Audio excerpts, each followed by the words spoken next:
Bienvenue pour un nouvel épisode de Chrono-Analyse. Aujourd'hui, nous allons analyser Imerys, leader mondial des spécialités minérales pour l'industrie. C'est une entreprise française cotée à la Bourse de Paris et qui est éligible au PEA. Le business d'Imerys, c'est extraire des minéraux. Ça veut dire que Imerys exploite des mines de par le monde et elle est propriétaire de ces lieux d'exploitation. Ensuite, ces minéraux sont transformés au sein d'unités industrielles selon des procédés et des technologies qui sont exclusives. Il faut noter que Imerys a plus de 2000 brevets à son actif et rien que cette année 2023, Imerys a déposé une centaine de brevets.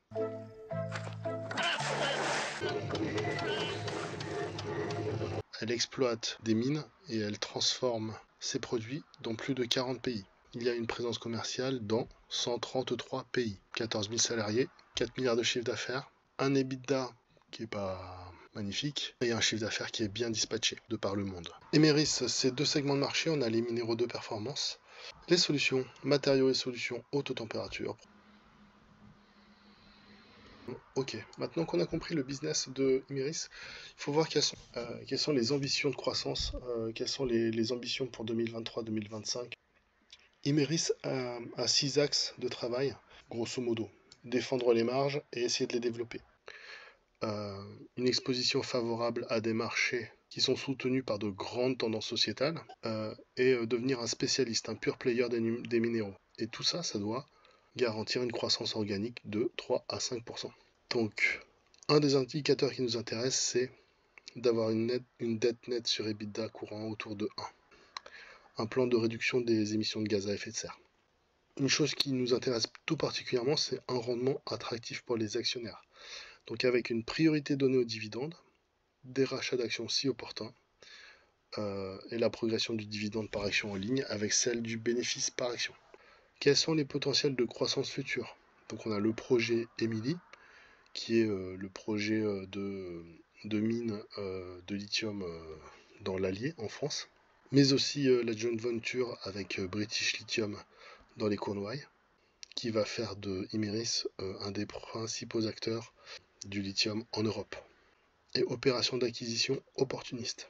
Donc ça c'est important parce que Imerys va avoir du cash à investir et par conséquent va éventuellement trouver des relais de croissance et des effets d'aubaine sur des entreprises qui sont cohérentes dans son business model. Le communiqué de presse 2023. Alors, il ne nous a pas échappé que le monde n'est pas en récession, mais le monde est un petit peu à une croissance qui s'affaiblit. On a la lutte contre l'inflation qui est devenue un point central et un moteur des banques centrales. On a quand même une activité qui se contracte et on attendait beaucoup de la Chine et aussi énormément imbriquée avec le monde. Et si le monde ralentit, la Chine ralentit. Parce que pour produire des biens de consommation et les exporter, il faut des marchés qui soient réceptifs et qui aient des besoins. D'autre part, il y a eu un effet de stockage post-Covid. Les entreprises ont fait des stocks très importants parce qu'il y avait ces soucis d'approvisionnement suite au lockout. Et là, on a un effet de déstockage des clients, c'est-à-dire que les clients avaient des stocks très importants pour pouvoir continuer leur activité. Mécaniquement, ils doivent baisser un petit peu leur stock avant de pouvoir recommander. Donc on a vraiment cette conjonction de deux choses qui sont les marchés, la conjoncture, mais aussi le déstockage. Cependant, Imerys maintient une marge d'EBITDA qui est à 16,7%. Un des chantiers de Imerys en 2020-2021, c'était contrôle des coûts. On se rend compte que cette politique porte ses fruits et donc permet une bonne résilience, même si on se rend compte que toutes les variations annuelles là sont actuellement négatives. Chute à l'arrière du peloton. Les Cornouailles sont appelés à devenir le principal centre d'extraction du lithium au Royaume-Uni, avec un objectif de production de 20 000 tonnes, soit 500 000 voitures par an. Là, une production de 20 000 tonnes, donc si on fait un petit peu de calcul, on va avoir 50 000 tonnes de capacité de production. Et c'est des durées de vie de mine qui sont supérieures à 30 ans. Donc là, ça veut dire que c'est le jackpot pendant 30 ans. Et ça, c'est cadeau. Alors, effectivement, on se doute bien que les rendements dans 20 ans seront plus faibles que les rendements dans 10 ans.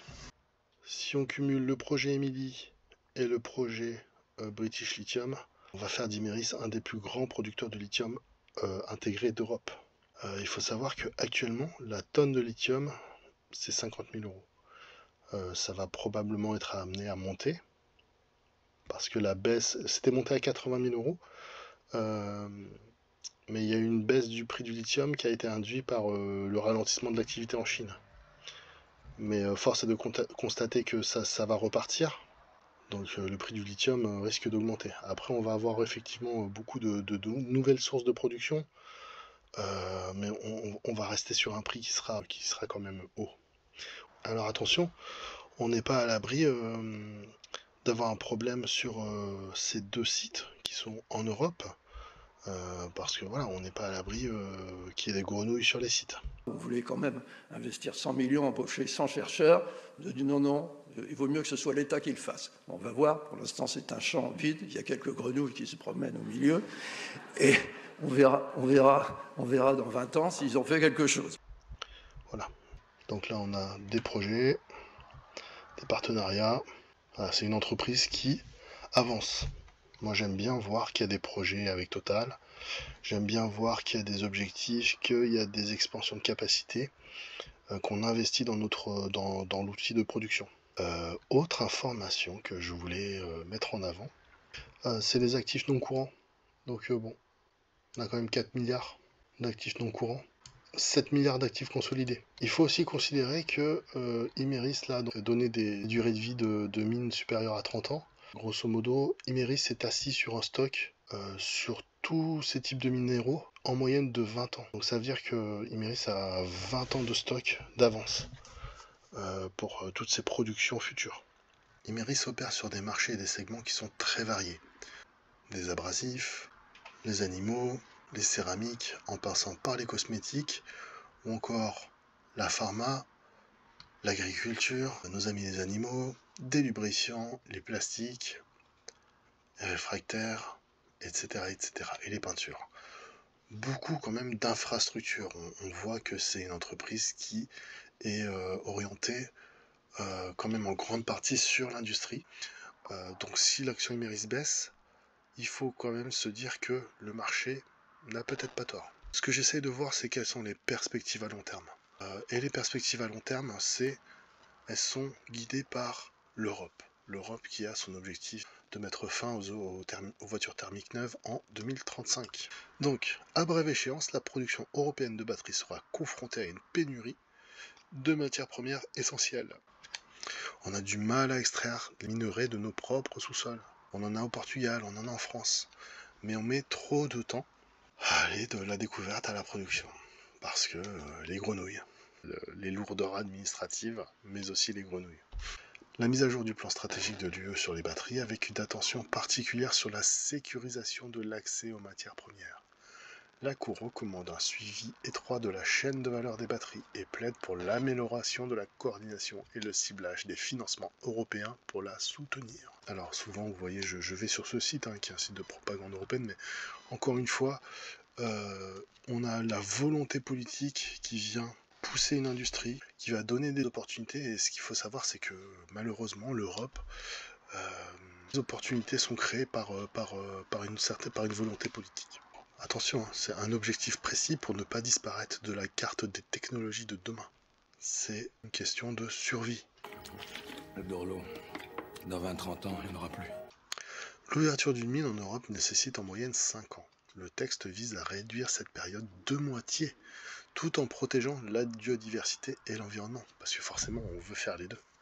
La Commission européenne a donné son feu vert l'an dernier pour la création d'un vaste Airbus des batteries. Ratifié par 7 États membres, Allemagne, Belgique, Finlande, France, Italie, Pologne, Suède, un projet colossal d'environ 6 milliards d'euros qui prévoit la construction de 20 à 30 gigafactories sur le sol européen. La production de batteries, en effet, revêt un fort enjeu stratégique compte tenu de l'énorme potentiel de ce marché encore émergent. Surtout que c'est un marché qu'on force en France, qu'on force en Europe. Le reste du monde va peut-être continuer à rouler au diesel, mais pas nous. Et ça sera les voitures, ça va être les avions à l'hydrogène, les trains à l'hydrogène, etc., etc. Donc les métaux, c'est central dans ce monde qui est à venir. Les métaux, c'est les pelles et les pioches de cette future ruée vers l'or. Et au niveau de l'électrification, on a des besoins qui vont aller jusqu'au ciel. Ok, donc la Chine contrôle un tiers de l'offre mondiale du lithium. On parle beaucoup des batteries solides. Laboratoires, start-up, industrie rivalisent d'efforts pour développer des batteries tout solides, plus sûres et plus denses en énergie. Donc Toyota travaille énormément là-dessus. Ce qui est intéressant, c'est que seul l'usage d'une anode en lithium métallique pourra concrétiser la promesse d'énergie accrue. L'interface lithium-électrolyte reste un verrou. Donc le lithium-ion n'est pas prêt d'être détrôné.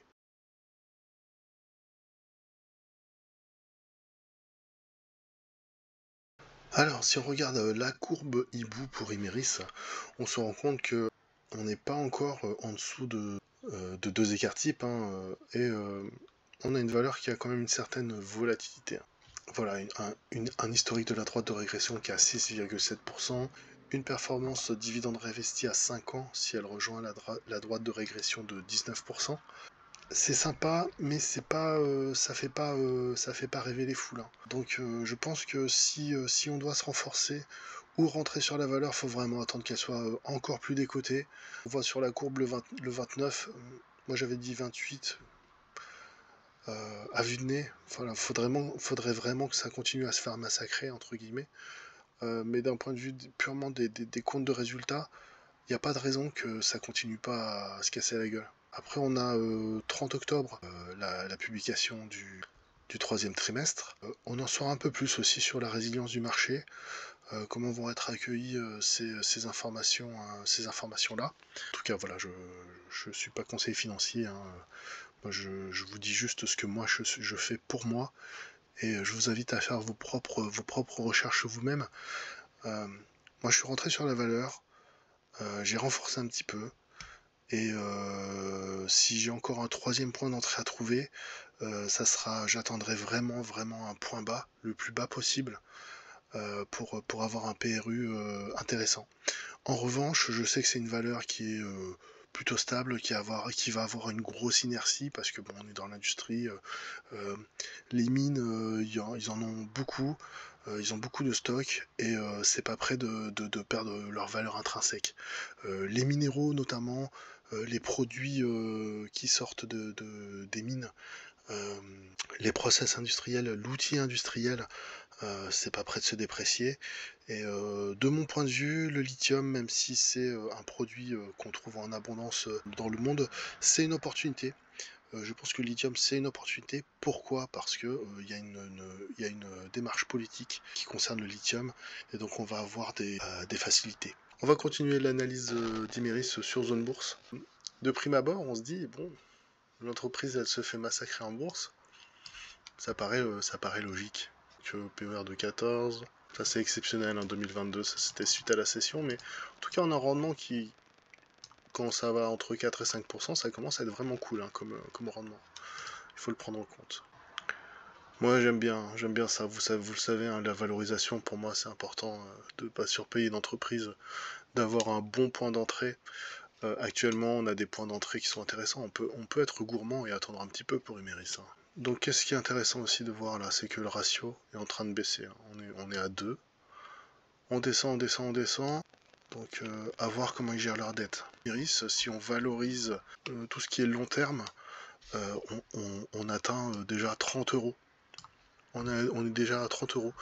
Je sais plus dans quelle vidéo j'ai entendu ça, mais en tout cas, voilà, on est déjà à 30 euros si on prend la valeur intrinsèque de l'entreprise. Ce qui veut dire que là, avec une action à 30 euros, on valorise pas l'activité, on valorise même pas l'activité. Donc ça, c'est une indication qui est plutôt positive pour nous. Donc l'entreprise va continuer de consolider, donc là, il faudra aller chercher un point d'entrée bas pour où certaines personnes vous direz Ne vous approchez pas de ce dossier, attendez de voir ce que ça donne. À un moment, ça finira par rebondir. Et au moment du rebond, prenez le train en marche. C'est une façon de voir les choses. Voilà. Moi j'ai un biais hein, parce que je suis rentré dedans. Mais si jamais je dois renforcer, j'essaierai de trouver un point le plus bas possible. Là pour l'instant, j'ai pas envie de bouger. J'ai pas envie de bouger. D'ici à l'année prochaine, on pourra faire des arbitrages. Voilà, si la guidance venait à décevoir, il voit une occasion de se renforcer à bon compte. D'autant plus que l'essentiel de la transformation en profondeur marquée par la cession de Calderis et du papier pour financer un virage dans la production de lithium.